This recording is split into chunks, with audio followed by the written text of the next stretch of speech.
Welcome to the Sunset Park podcast. I'm your host, Rob Aguilar. This is a special edition of the podcast because we are celebrating a very huge historic victory. If you weren't aware, Industry City has pulled its application, their rezoning application. And this was a battle that had taken place for a very long time. And joining us tonight are the activists, some of the activists that were on the front lines fighting this fight. But before we get started, I'd like to tell you about an important event happening tomorrow afternoon here in Sunset Park. There is a rally taking place starting at 3 o'clock in front of PS 503 on 59th Street and 4th Avenue.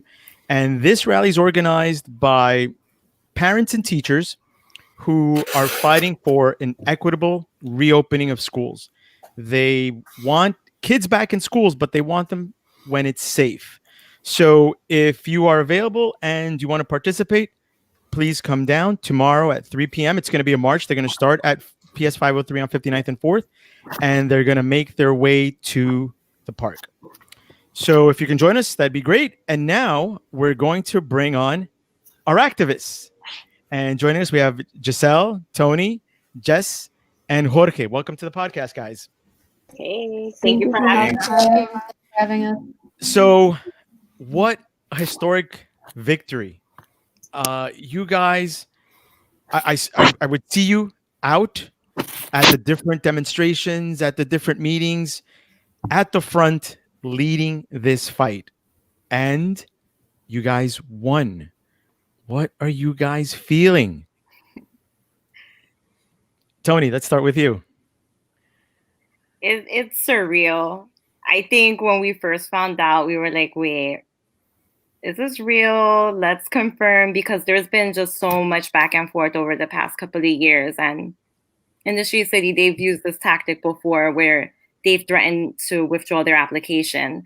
And, you know, they never did. So when we first heard the news, it was an article that was actually behind a paywall. So we couldn't even read the article. We just saw the headlines. And then, you know, we had to do some digging, actually try to find someone who had access to the article because you needed a subscription. And then we saw it, and then the news just started flowing from there. We started hearing it from so many different sources, so we had to believe it. Wow. Giselle, what was going through your mind when you heard the news? I was just so relieved because there's so many moments that I've had over the past few years where I'm just like, this is too big, this is impossible. And obviously we keep fighting, and you keep, leaning on each other to encourage each other to keep going. But yeah, sometimes it feels like an impossible task. And so for it to finally be over, like Antoinette said, it was very surreal. It was definitely a difficult battle. And I remember last year, Tony, you were there. You guys came down to the studio, and Rodrigo was there with you, and Genesis Aquino. And we were just talking about the different events and different meetings, and we were looking at statistics and how Jamestown had done similar things in other neighborhoods throughout the city. One was Williamsburg, meatpacking district, Chelsea area, where they squeezed out all the small businesses. They basically took over a supermarket, the only supermarket in the area. And it's crazy because once you take people's like food supply, right? Like the local residents had no supermarket anymore. They had to travel outside of their neighborhood to get groceries. And that was like a scary thing for people who lived in that area. And then eventually they just moved out because there was no other solution, right? The rents were getting too expensive. And these guys were successful doing that in every neighborhood where they've tried things like this. And I was with you guys in the studio, and you're telling me all these different things, and we're going over statistics. And in my mind, I'm like, they have such a difficult battle ahead of them, to the point where I'm like, it's like almost like going into battle, and it's like a suicide mission, right? Because you're going against a giant. And then we get this news, and like I get goosebumps just thinking about it because you guys beat the Giant. So, Jess, tell me about what you felt when you heard the news. I think similar to all of what you three already said, just like a mix of relief and like feeling surreal.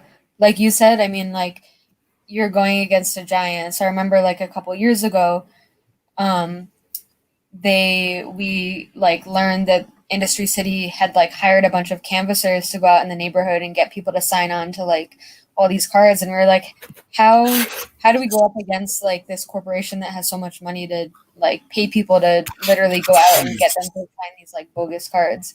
And I think like throughout the whole thing, you're always like obviously you're fighting for like the rezoning to not go through, but in your mind you're like, you know, we have to accept that maybe we're not going to win, and like maybe we'll build some relationships out of it and like be stronger in the end to fight the next battle, but like we might not win. So I think like when you actually do win, it just, I don't know, it just makes it that much better. Now, were you guys at the celebration yesterday at the park? Yeah, what was that like?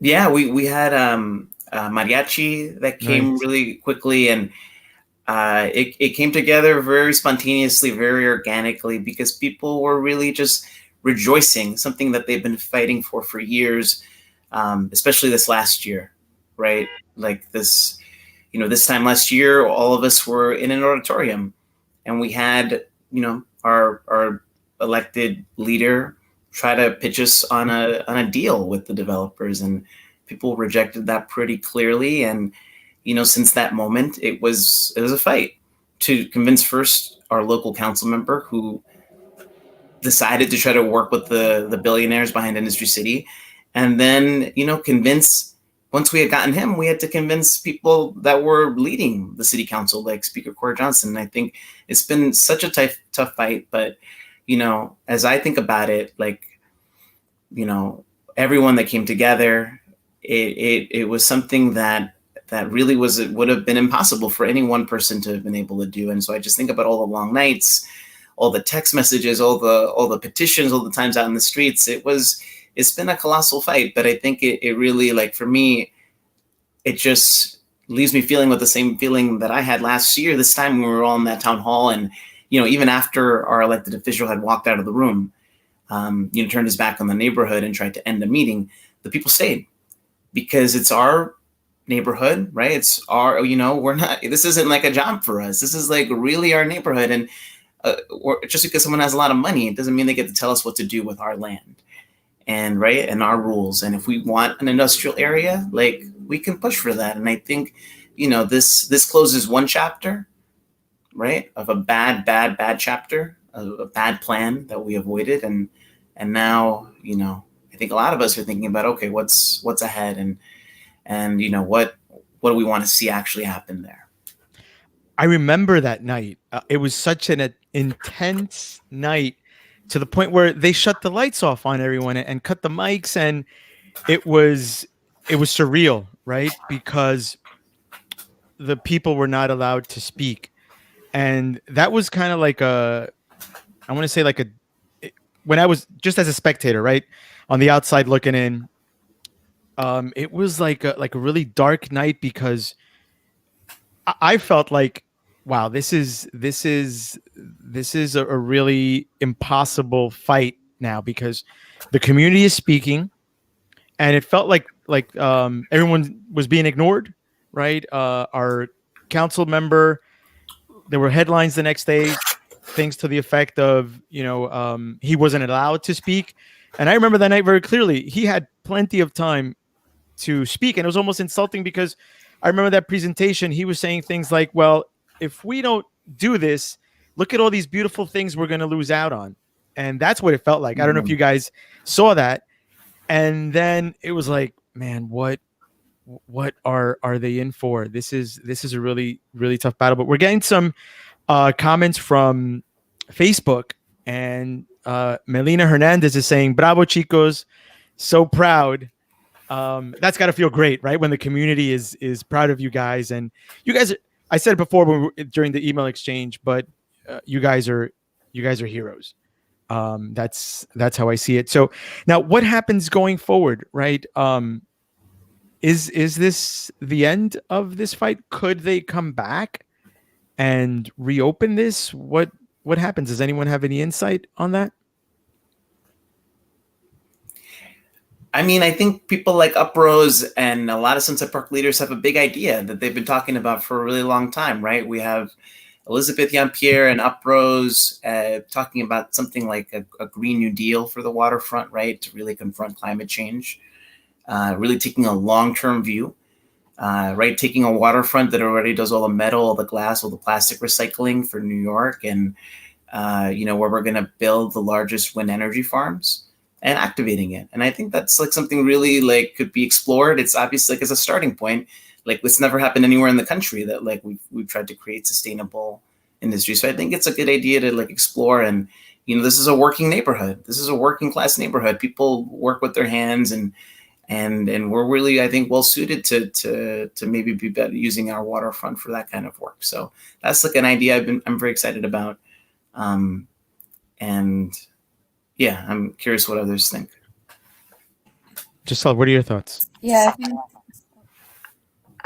Oh, sorry, Jess. Something that I'm really excited about that came about during, especially like the last couple months, is that we have united this struggle to a larger struggle that's not just Sunset Park, but also the rest of the city. And so we're already talking about other rezonings that we need to halt. And people showed up for us, and so we have to continue to show up for the rest of the city. And you were mentioning before, Jamestown has done this throughout the city, but they've also done this throughout the rest of the country. And so that's something that we also need to do, is like link all these struggles and keep building power. Mm-hmm. Yes, no, definitely. Jess, what do we do going forward? Are we done? What? we are not done at all.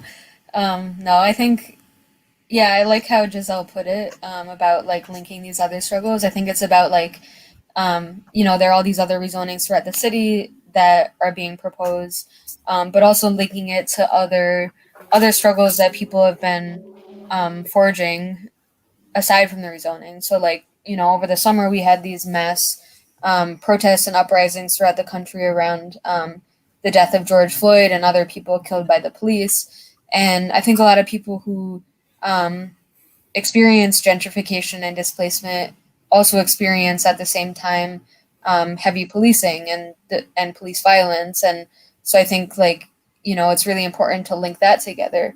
And, I think a lot of people have visions of like what the waterfront in Sunset Park could look like, but even beyond that, like what visions do we have, and can we imagine for like a completely different, way of living with one another and way of being, and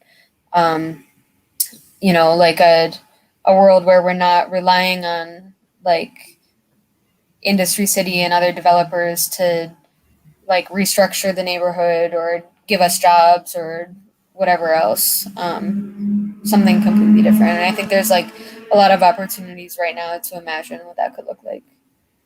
So let's get to know a little bit about you guys. How did you get involved in activism? Like what sparked it for you guys? Let's start with Tony. Like you've been involved in the community for a very long time. Where did that need or that itch, or how did you come about being an activist in the community? When I graduated from college, I used to work up in Inwood. So I would commute back and forth, and it would be about 3 hours every day.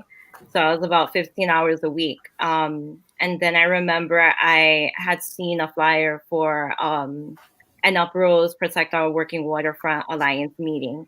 And I, dragged my best friends to come with me.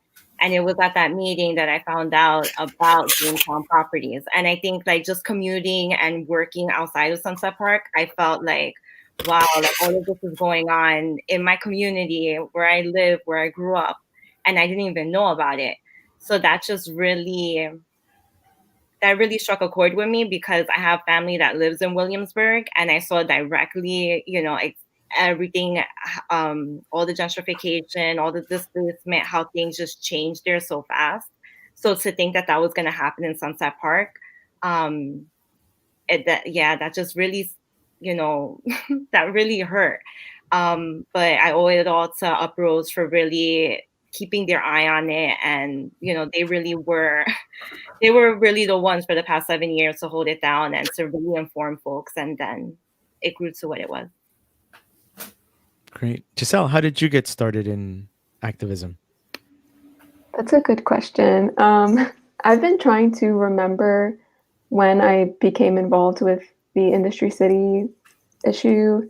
I honestly don't remember the exact moment. I think it was probably when they started having those meetings at the community board, and they were kind of like informational meetings, and I was just trying to see what's up, and I immediately knew that this was very bad, and I was very scared, and I wasn't connected to any kind of activist network at all, and so I just started doing my own research. Like, I have like so many articles saved and just trying to wrap my head around the issue. I remember learning about the 197A plan. I don't know if people are familiar with it, but it's a plan that the community board had spent, I think, like 20 years putting together to think of a plan for our waterfront.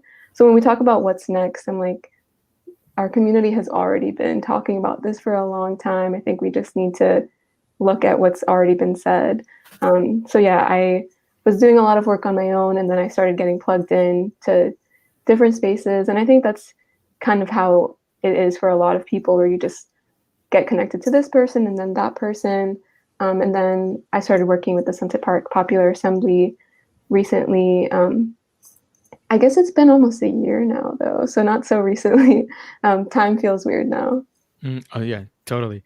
And one thing about activism, right? And it's kind of like a cliche, if you will, but this is a perfect example of what happens when a community really gets together and fights together. We kind of hear that thrown around all the time about people uniting, and sometimes we don't see real examples of it. We just hear about it. This is something that you guys actually all live through, and to see people really come together, the community come together and make noise and attend the rallies, attend the demonstrations. This is what real people power can accomplish. And this is really something that, again, I can't say it enough. You guys should be very, very proud of. Now, Jess, when did you get involved with this movement? Well, I'm a relatively newer resident of Sunset Park. I guess compared to like Tony and Giselle, I've been here for about 8 years. And I was originally involved in Sunset Park Cop Watch. And that kind of came out of like the first wave of Black Lives Matter movement. And so I was with this group of people, and we were starting to see connections between that and like gentrification in the neighborhood. And even though I, didn't grow up here, it was starting to feel like, this is a place that I have community and I have friendships and relationships, and I'm seeing the way that things are changing and pushing people out. And I had some friends who, I guess we just like, I mean, I can't remember exactly, but we were like talking, we would talk about like different things in the neighborhood, and Industry City would always come up. And then similar to Giselle, there would be like these public hearings. We would start going out together, and then like linked up with other people who were doing the same thing, like people like Giselle and Tony and Jorge. Now, Jorge, you've been involved in the neighborhood for a very, very long time. What did this particular fight mean for you? Yeah, so for me, Sunset Park, it's like where I learned how to ride my bike, and where I remember as a kid, we lived over by McKinley Park, so it's just I remember always as a kid like being in sort of like going to the panaderia, and then my family as I reflect on it a little bit, we just really got kind of priced out a little bit of the neighborhood. And, when I was 5 or 6, we actually moved over to Staten Island. And, it's really been since like 2013, I think, that like once I graduated and got to come back home, some fate, like a circumstance just kind of led me back to Sunset Park. I remember actually, the school you mentioned at the beginning, PS 503, 506, I got a job there. And like, it was the year that like we were electing a new council member in Chaka, and we were like electing a new mayor. And like, I guess that's also the year Jamestown kind of came in 2013 and bought those buildings. And so,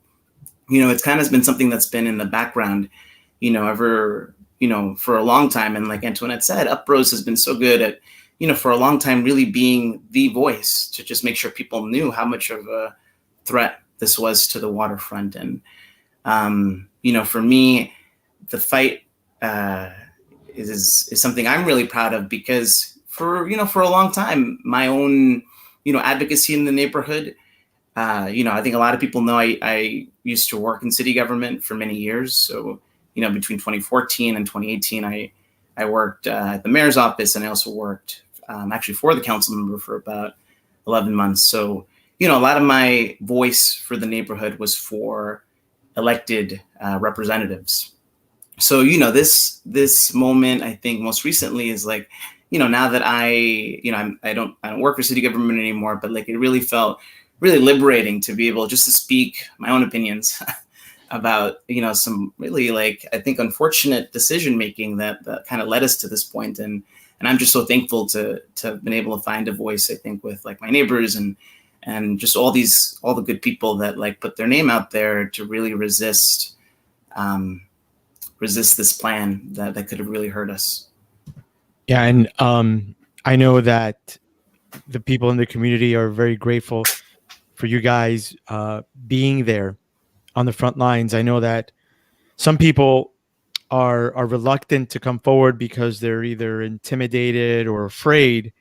And when we have people like you who speak for those who cannot, or for those who are afraid to do so, I don't think there's anything that a community cannot accomplish. And again, for that, salud. Thank you for you guys Cheers. fighting this great fight.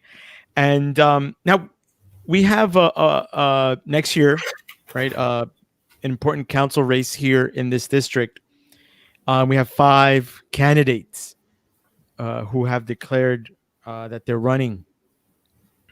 If there was anything that you could tell these guys that they really need to pay attention to, other than this waterfront issue with Industry City, and maybe another giant who might want to come in here and develop irresponsibly, what do you think these future candidates or this future possible council member needs to really focus on? Is there anything that you would like the future council member, whoever that may be, to pay attention to, or an issue that they really need to focus on? What would you guys say to that? I see a question in the chat asking if the application can be, if Industry City's application can be resubmitted.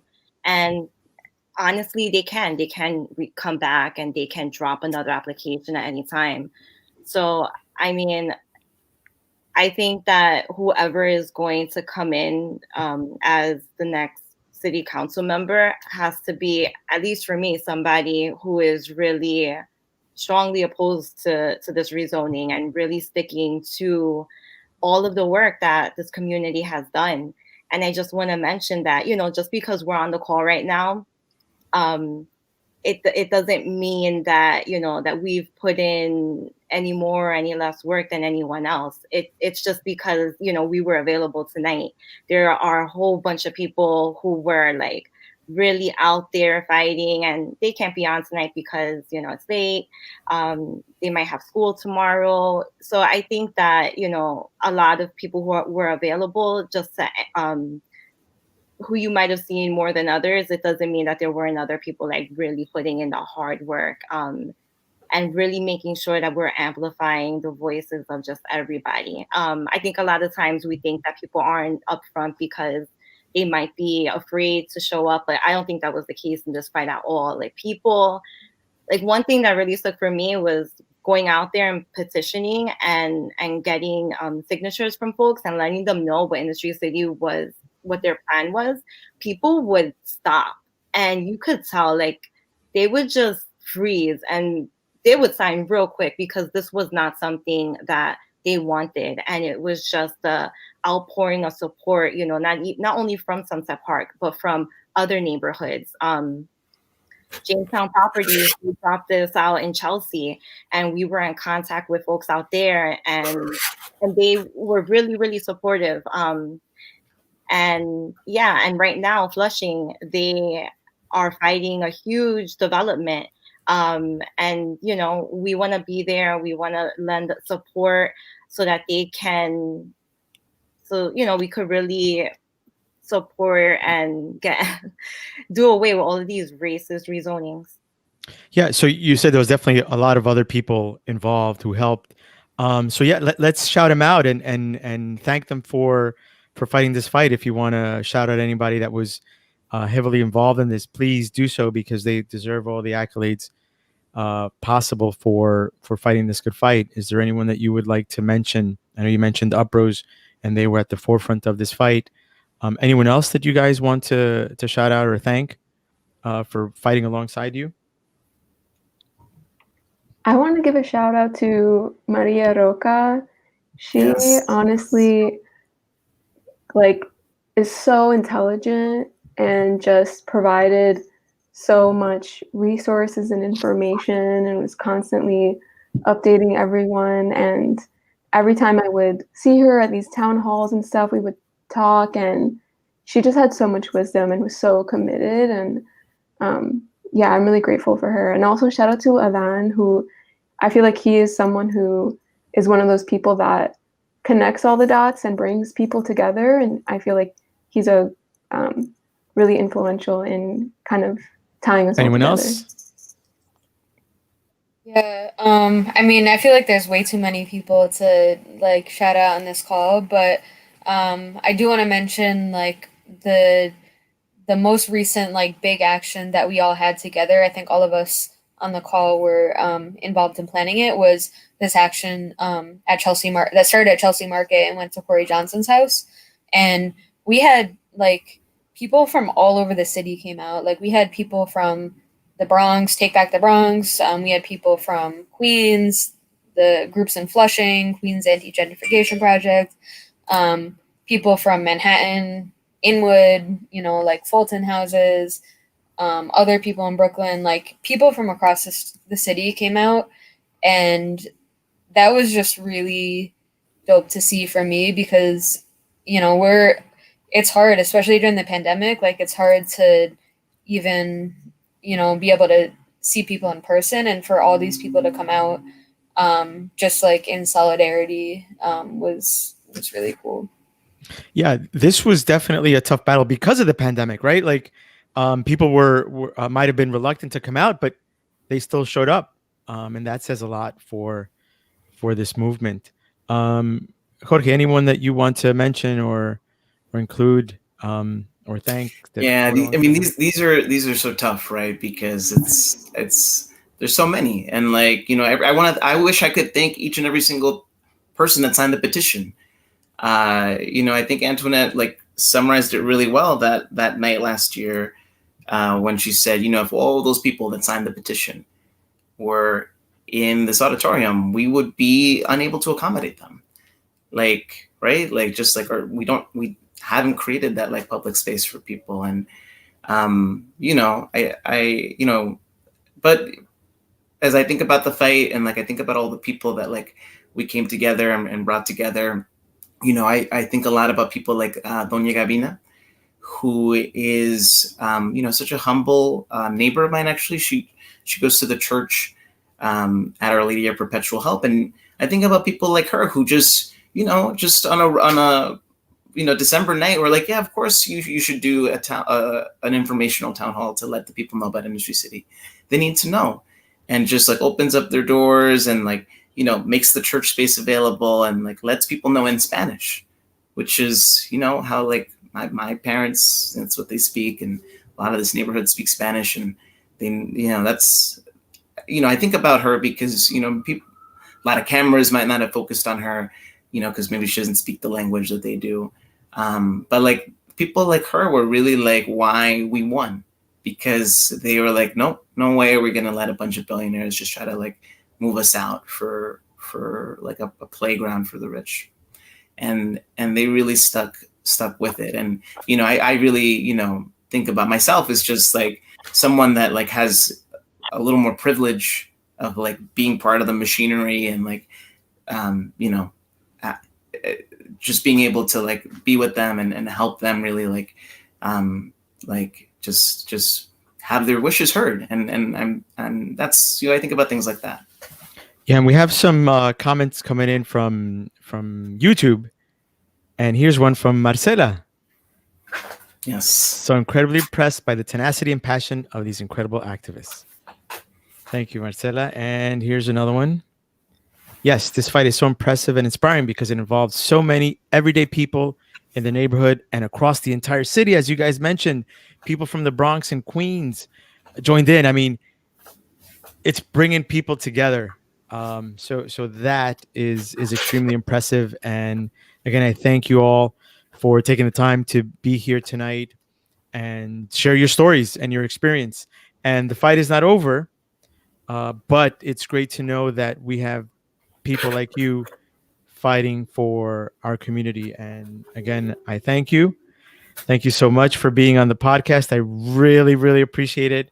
And you guys are heroes. That's all I can say. Any final words before we sign off?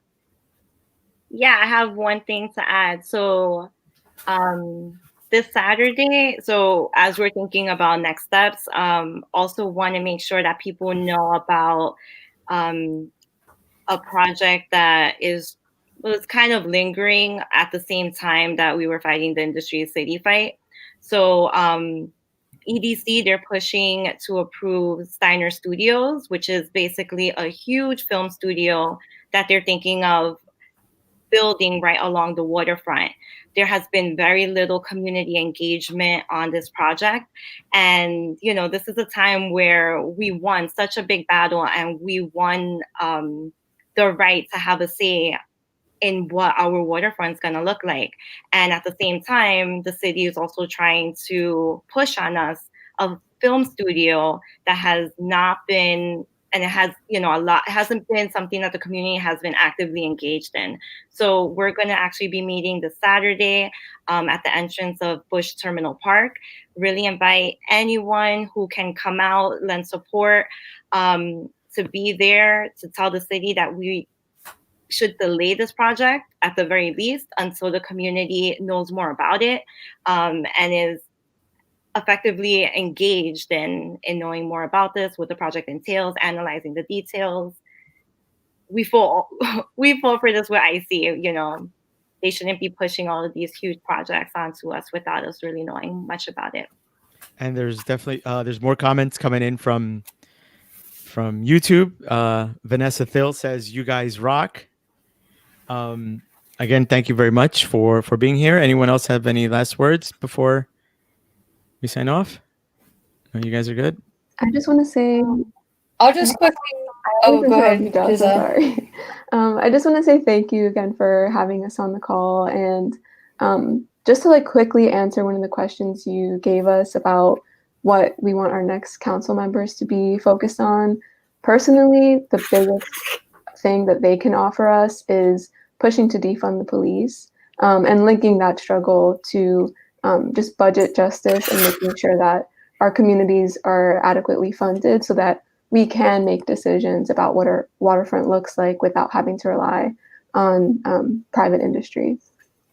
Yeah, that's a very important topic, right? Because when people say defund the police, that scares a lot of people, right? And I think the other side kind of uses that as a way to scare people, right? Like a scare tactic. But I was looking at some budget numbers earlier today. And for example, here locally, the NYPD receives about $5 billion in tax money, right, as part of the budget. And that's more money than, for example, schools, hospitals, health services receives combined. Infrastructure in there also. $5 billion is and they receive more than all these other agencies. And we have like schools that are in terrible shape. We have hospitals that are in terrible shape as well. And COVID exploited that. It brought that out to light, right? What terrible, dire situation some of these hospitals were in, that they could not handle the influx of sick patients coming in. Yet NYPD gets $5 billion a year. That's insane. That's borderline criminal. And that is an important thing that our future council member needs to keep in the back of his or her mind, and keep an eye on, right? So, those, it's just criminal. But Jess, you were about to bring something up. Yeah, I just wanted to quickly shout out the Popular Assembly. I think like, there are like so many ways that we like fight and advocate for things, and I think like what this like fight against industry city showed us was that like when we all come together as a neighborhood, that is when we're most powerful. And I think so like I think it's important to like keep in mind like what we want our elected officials to know, but also keep in mind that like it's really us that kind of pushes the envelope on things. And so what we've been trying to do with the Popular Assembly in the neighborhood is just like provide a space for people to come together and make decisions and like organize around different issues. And we're open to anyone who lives in the neighborhood, works in the neighborhood, or has some sort of connection to like come in and bring ideas and work with one another to kind of keep working on this stuff. Thank you, Jess. And I'd like to, just to add to what Jess said, just having conversations with your neighbors, right? Like gathering in public, talking about the waterfront and the rezoning and the things that we see in the news. As I reflect like more and more deeply on like this fight, I think we won because we made this a public conversation versus what Menchaca wanted to do, which is to make it a private conversation, right? A private deal with a handpicked group of nonprofits, right? That are just meeting with him, right? That are sitting on our waterfront, like using the public space that we have to like do PowerPoint presentations with themselves and aren't engaging the community. And, I think we, that's in large part why we won, is because we refuse to accept that like closed door conversations are the way that like we're going to plan for the future. We want like public planning. We want to do that in popular assemblies. And we don't want, people are smart. People have big ideas. It's not just the elected officials, right, that like have them. And, I think if we're, going to advance in the neighborhood, I think, we got to start doing more of that. Thank you, Jorge. Mm-hmm. Well, I appreciate everyone being here tonight. I know it's kind of late, but thank you for sharing your experience, for sharing your story behind why you believed and continue to believe in this movement. We will be back here next Friday, October 3rd, with the last and final candidate for City Council, Yu Lin. He will be joining us, and he will be talking about why he's running and his vision for the future. So I invite you to tune in next Friday, October 2nd at 3 p.m. Eastern Time. Once again, Giselle, Tony, Jorge, Jess, thank you very much. I appreciate you all. Have a great night. And this podcast is your home. You can come back whenever you want. Thank you very much. Take care, guys. Take care.